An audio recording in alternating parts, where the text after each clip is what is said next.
welcome back to the channel. So today I thought I would take you through 10 tips and tricks on how to get the most out your Universal Orlando holiday. Now these are some tips and tricks that we've picked up through our various visits to the theme parks, and I thought I'd share them with you now so that you can hopefully have a nice, easy and straightforward experience at your Universal Orlando holiday. So tip number one then is to consider buying an annual pass for Universal Orlando Resort. So as a UK guest, generally the ticket that we buy is a 14-day ticket. Now looking around online, the average kind of price is around £284 for an adult or £276 for a child, and that gives you 14 days access to Universal Islands of Adventure, Universal Studios Florida and Volcano Bay. Now looking on the Universal website though, you can actually buy annual passes as a UK guest, and obviously these annual passes can be valid up to a year, or depending on whether or not Universal is running a promotion, could be valid all the way up for 15 months as well. So the prices of the annual passes, if you're going to buy them on the website and then convert it into pounds, is £392 for the 3-park annual pass, or £313 for the 2-park annual pass. So these are a little bit more expensive than the 14-day ticket. However, if you are considering going to the theme parks more often throughout the year, maybe multiple trips, something like that, is definitely something to consider, as the price is very similar. You've only got to go essentially almost for 2 holidays, if you like, as a UK guest to warrant the actual annual pass. So for example, we went last December and we went for a week essentially, and then me and Kate are also going next week for another week, so we've almost got 2 full weeks out of the annual pass on 2 separate occasions. If we again go in the summer or Christmas, we've got the annual pass and it saves you on the ticket cost. Because it's a little bit more, particularly if you only get the 2-park pass, you might as well almost get the annual pass, because then if you do go later on in the year or decide a repeat trip, which a lot of people, especially going for the first time, do because they love it so much, then obviously you can save yourself then the ticket price on a later holiday, which is always a good bonus, when obviously the tickets can average at over £1,000 for some families, depending on your family size. But that's my first tip. If you're a UK guest, would be to consider buying an annual pass, as you can save a little bit money compared to the ticket price, depending on how much you use it. So my next tip is to consider buying a freestyle cup while you're at the theme park. So if you've got a family that like a lot of soda, this can be a really good way of saving a little bit of money while you're at the resort. So the freestyle cups look something like that. The design changes, but the cups and how they work stays the same. You can buy them around the park, and they vary in price depending on whether you're buying just one or multiple of them. So the current price, but it is subject to change, is £16.99 plus tax for one, £15.99 if you're going to buy 2 or more, and if you're going to buy between 3 and 6 of them, they drop down to £13.99 plus tax. So it varies a little bit depending on if you're buying just 1 or 2, but that's the current prices. You can then keep a hold of that. You can refill it up to once every 10 minutes. Loads of different soda options, you know, Coke, Fanta, Sprite, all that kind of stuff. And then what you can do is you can keep a hold of the cup, bring it back another day, and if you want to refill it again for the day, it's then just I think about $11.70. So it's a really handy way of getting a really good value out of soda and stuff, if that's what you enjoy at the theme parks. The average bottle of soda at the theme parks is about $3.50, so you've only got to buy kind of the equivalent of 3 bottles, and it's warranted kind of you getting one of these. So like I say, it's $12 if you've already got the cup, which is what we do, or you can buy a new cup for $16.99 and then obviously refill it on subsequent days if you wish. But that's the current prices in the theme park, and you do get annual pass discount on that as well if you have got an annual pass, but it is worth considering, as it can save you a little bit of money at your time at the theme parks. So my next tip is similar to the last one, and that is, if you are staying at Endless Summer Resort, that's dockside or surfside, consider going to Walgreens or one of the other iDrive shops to get your snacks and water. If you're staying at those particular resorts, when you go to the restaurants and kind of cafes that they have, the price of bottled water is around $3.50, and that's for a 500ml bottle. Soda is a similar kind of price, and obviously it varies for other kind of drinks. But if you go to Walgreens, you can get a large case of water, maybe 24 or something like that, for, you know, $10 or whatever it may be. So it's saving you quite a bit of money. You can obviously get snacks. They've got crisps there, different sweets, stuff like that. So if you've got a family and you go through a lot of water, a lot of soda, or even just snacks in general, I would highly recommend heading across the road to Walgreens or one of the other iDrive stores, and then you can stock up and stuff like that, take it back to your hotel for your stay, keep it in your room, and then also you can also then take that into the theme parks as well. So it saves you buying the bottled water or soda from the parks, and also obviously any snacks and stuff like that are quite handy for the little ones. So it's just a clever, easy way of saving a little bit of money while you are staying at these resorts and have access to the likes of Walgreens and CVS and stuff. So my next tip then is on the theme of merchandise. So as you're going around the theme parks, you're obviously going to see a lot of really nice merch, from hoodies to Harry Potter wands, figurines and action figures and all this other kind of stuff. There's going to be lots of really cool merchandise that you see in the theme parks and that you're going to want to get your hands on. So one of my tips is to look out and see what offers and promotions that Universal are running in their various stores. So for example, when we went in December, they had an option where if you bought a gift card with a minimum of $295 on it, you got a free Harry Potter wand worth $55. So if you're a family that's maybe, you know, got a family of 4 or 5 and you might end up buying some merch, it is worth considering potentially getting that gift card, because then you do get the wand out of it. I know a lot of people really like the Harry Potter wand, so if you've got a little one that's been after one, but you know that during your time as well at the resorts you're going to buy hoodies and t-shirts and stuff like that, it's definitely worth considering. You'll be surprised just at how much merch you can buy and how quickly it adds up. While we were on holiday in December, we bought a hoodie, we bought some other Jurassic Park and World merchandise. You buy key rings and pins and lanyards and stuff like that, and it all quickly adds up. And obviously the gift cards then also don't expire, so if you do have some leftover cash on it, you can save it for a future visit. So that's tip number 4, and that is, if you're considering buying some merchandise, look at the different promotions that Universal might be running, because it may be worth you buying a gift card so you can get a little bit of extra cash on it, or something like a free Harry Potter wand. So tip number 5 then is, do your must rides first. You'll be surprised at just how many people always go to the first attraction they see in the theme park, or they go where they think is going to be busy, or they go elsewhere because someone said that it's really good or you should go there first.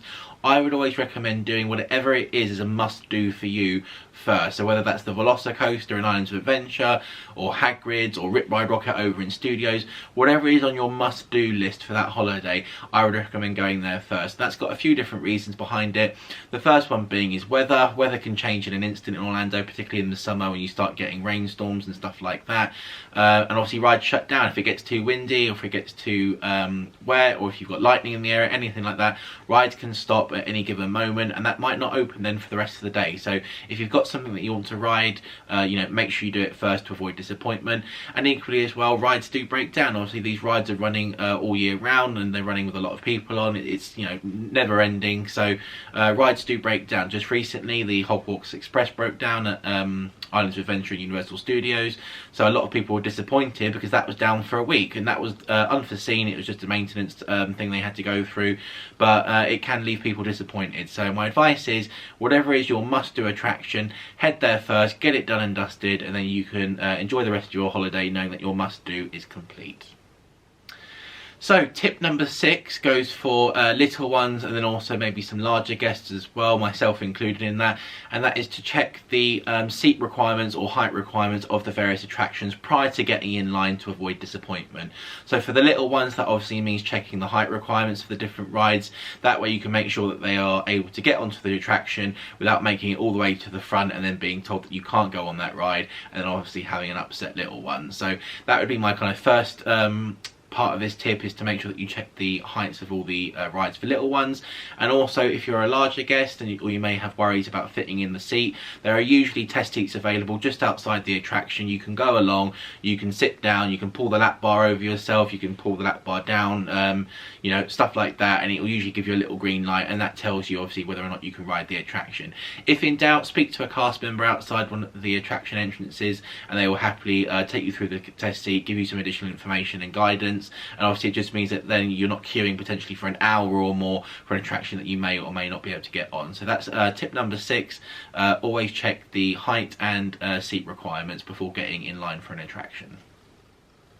So tip number 7 then is to utilise the parent swap areas of the various attractions. So most of the attractions at Universal have a parent swap area, and the way this works is usually you all queue for the ride, you get into the line. When you then get to the parent swap area, one of the parents goes onto the ride while the other waits in the parent swap room with the child.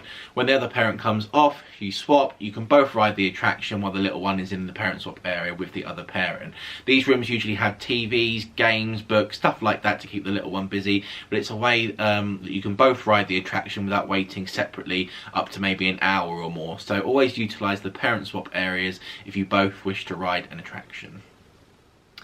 So tip number 8 then is to consider staying at a deluxe Universal Orlando resort rather than buying express passes. Now this is something I am going to cover in a future video here on the channel, as it is quite an interesting topic, but essentially you can buy express passes for Universal Orlando Resort. These vary in price depending on time of year, but they can range from anywhere from kind of $70 to $90 a day all the way up to, you know, $190 a day. It just depends on the time of year and how busy they're expecting crowds to be. What these express passes allow you to do is go in through the express pass line for an attraction, and it usually saves you a significant amount of time compared to waiting in the normal standby line. Now, the reason I say you should consider staying at a deluxe resort is that if you're already staying on site at Universal, say at Endless Summer or Cabana Bay, and you were considering buying express passes, the express passes may be $150 a person or $100 a person, whatever it may be. But the actual fee to upgrade to a better resort, such as Portofino or Hard Rock, might only be $100 a night, or it might be $200, and depending on how many people in your party, it can warrant actually staying at the Portofino, Hard Rock or Royal Pacific, because you do get the express passes included in these resort stays. So for example, if you've got a family of 4 and you're going to buy express passes and they were $100 a day, but you could get a room at Portofino for $300 for the night, you get 2 days express passes for that. So if you stayed on a Monday, you would get the Monday and the Tuesday express passes. If you had bought those express passes separately for 4 of you at $100 each, it would have been $800. So sometimes it's actually better off staying at a deluxe resort. You get a nicer resort, you get all the facilities that comes with that, and you get the express passes, but it's actually cost you less than buying the express passes separate. Now this doesn't you know, always happen like this. It just depends on the cost of the resort at the time, but it's always worth checking. If you're considering getting the express passes and you are already staying on site or looking at staying on site, then always double check what the price is of the other resorts, because you might be able to get a nicer resort and the express passes included for actual less money than you would if you bought the express passes separate. So that is tip number 8. Always consider staying at a deluxe resort if you are considering getting the express passes for your time in Universal Orlando. So tip number 9 then is that the Universal app is your friend. So Universal Orlando has a really great app that you can download on iOS or Android, and it is one of the best theme park apps that I've ever used. In that app you can have all the theme park maps, the opening times, restaurants, all this kind of stuff that you'd expect from a really good theme park experience, and the app is really, really useful. So obviously, apart from seeing all the wait times of the various attractions, you can also do mobile ordering. So if you're considering getting some breakfast somewhere, or you want to look at the menus and go ahead and order a croissant or a Cinnabon or whatever it may be ahead of actually getting to the parks, you can do that. Once you then get to the restaurant, you just say, I am here. The app generates kind of a thing that says to the restaurant that this person's arrived. They prepare your order, and then you just go up to the window and collect. So this actually saves you queuing in the actual you know, line for the restaurant. You've done it ahead, they prepare your order, and it saves you quite a significant amount of time, particularly when it is really busy. The other thing that you can do on the app, which is really handy, is monitor all the attraction wait times. Now, not only that, it can tell you all the requirements in terms of height, size, all that kind of information, but also there's a handy feature that allows you to set a notification to your device about when a wait time has dropped below a certain limit. So if, for example, you open up the app and you see that Hagrid's has been 90 minutes and it looks like it's been that for a while, but you're not prepared to wait 90 minutes, you only want to wait an hour or 45, you can set a notification on the app that will notify you when it drops below that. So when the app then recognises that Hagrid's has dropped down to 60 minutes or whatever you've set it at, you get a ping on your phone that says Hagrid's is now a 60-minute wait, which allows you to then obviously go over to the attraction and ride, you know, when you want to, basically. So it's a really useful app to have, and I highly recommend downloading it. It's got all the useful park information about opening times, contact details, where to find this, etc, etc. So if you haven't already, go to the iOS App Store or the Android Play Store and download the Universal Orlando app for your time at Universal Orlando Resort. So my 10th and final tip is less is more. And what I mean by that is when you're getting into certain attraction queues, think about the kind of items that you can or can't take onto the attraction. So a lot of the newer rides, Velocicoaster for example, has a locker system, so you can put valuables such as phones and glasses away as they expect you to do so, but the lockers aren't that big. So if you are going to certain attractions, consider maybe leaving the rucksack elsewhere in the park at another locker location in the buggy, or just not bringing it entirely. If you're a couple, I would suggest maybe going for something like a fanny pack that you can store a credit card in, a mobile phone, something like that. And then obviously when you get into these queues, you can then go to the lockers and that will fit quite happily in there. If you're obviously considering taking a rucksack, then think about where you're going to place that item, because obviously certain attractions don't allow you to take things like that on board, and obviously you then need to figure out where you're going to put it. So tip number 10 is always try and think about less is more. Try and minimize what you're taking into the parks, particularly if it's just maybe you and a partner, because you don't want to get to the end of the queue, go to the lockers and realize you can't put stuff away because they're too small. So just consider taking less with you, and that speeds up your process and reduces your wait time as well. So that's tip number 10, less is more. So that has been 10 very quick tips and tricks that we've learned from our time staying at Universal Orlando Resort.